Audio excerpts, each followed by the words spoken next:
নমস্কার, শুভ সন্ধ্যা।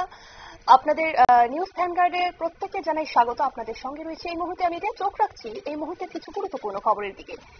আসন্ন শারদীয়া দুর্গোৎসব ও মহালয়াকে সামনে রেখে কমলপুর ফুলছড়ি স্থিত লক্ষ্মী নারায়ণ ক্লাবের উদ্যোগে রক্তদান শিবিরের আয়োজন করা হয় শনিবার। আজ দুপুর 12টায় ক্লাব ঘরে রক্তদান শিবির অনুষ্ঠিত হয়। রক্তদান শিবিরে উপস্থিত ছিলেন বিশিষ্ট সমাজসেবী শম্পা দাস, বিশিষ্ট সমাজসেবী গোপাল সূত্রধর, বিশিষ্ট সমাজসেবী সুব্রত মজুমদার, বিশিষ্ট সমাজসেবী মৃন্ময় ভট্টাচার্য সহ ক্লাব সদস্যরা। রক্তদান শিবিরে ক্লাবের তরফ থেকে এদিনের মোট 15 জন রক্তদান করেন। লক্ষ্মীনারায়ণ ক্লাবের সিনিয়র কর্মকর্তা তথা পুজো কমিটির সভাপতি সুভাষ সেন জানান, মহালয়ার প্রাক লগ্নে দুর্গাপুজোকে কেন্দ্র করে ক্লাবের পক্ষ থেকে এই রক্তদান শিবিরের আয়োজন করা হয়। কি জানিয়েছেন সংশ্লিষ্টরা শোনাবো। রক্তদানের আয়োজন করেছি, সেই আয়োজনে আমাদের সবাই অংশগ্রহণ করেছে।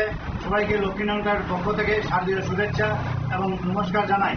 এবং আগামী দিন আমরা সবাই একত্রিতভাবে এই পূজাকে সম্পূর্ণ করব সেই আশা রাখে এবং লক্ষ্মীনারায়ণ ক্লাবের যে পূজার বাজেট আমাদের 10 লক্ষ টাকার বাজেট, এবং এই বাজেটে আমরা সম্পূর্ণভাবে পূজার সামাজিক কাজ এবং পূজা।